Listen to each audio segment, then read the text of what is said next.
गोलार्ची ऐं भरपासे में वॾे पैमाने ते पोखियल गिदरनि जो फसल मार्केट में अची वियो आहे।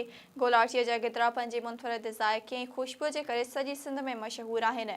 रमज़ान दौरान गिदरनि जी ख़रीद ऐं विकिरे में वाधि सबबि आबादकारनि ख़ुशीअ जो इज़हार कयो आहे। उन हवाले सां वधीक तफ़सील जहांगीर भट्टी जी हिन रिपोर्ट में।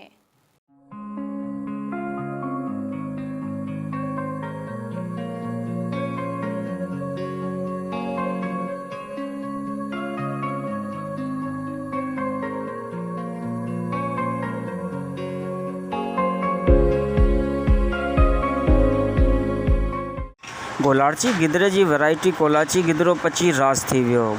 कोलाची गिदरो पंहिंजे ज़ाइक़े ऐं ख़ुशबू सबबि मुनफ़रिद सुञाणप रखे थो। रमज़ान जे भलारे महीने में हिन गिदरे जी घुर्ज में वाधि थी वञे थी। गोलार्ची जा आबादगार हर साल हज़ारें एकड़ ते कोलाची पोखीनि था ऐं वॾो नाणो कमाइनि था। कोलार्ची हर साल पूरे पाकिस्तान में मोकिलियो वञे थो। मुल्क जे समूरनि सूबनि जे मुख़्तलिफ़ इलाक़नि में कोलाची गिदरे के रोज़ेदार वॾे शौक़ सां खाइनि था।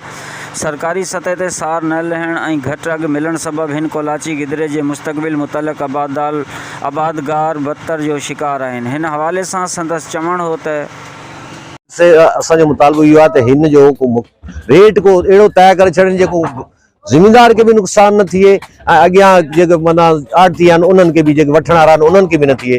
क्वालिटियूं आहिनि, हर क्वालिटी जो पंहिंजी समझ आहे, पंहिंजो पोखण जो तरीक़ेकार आहे। हीअ जेकी असां क्वालिटी पोखी आहे हिन वक़्तु गोल्डन आहे।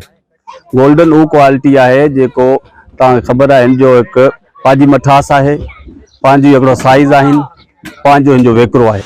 वाज़े रहे त गिदरे जो फ्रूट डॉक्टर मूजिब मुख़्तलिफ़ बीमारियुनि लाइ पिणु कारआमद आहे, जंहिंमें ख़ासि तौर ते पथरी जे मरीज़नि लाइ हीउ गिदरो वॾो फ़ाइदेमंद आहे। कैमरामैन नौमान आराई सां गॾु जहांगीर भट्टी, SS न्यूज़, गोलार्ची।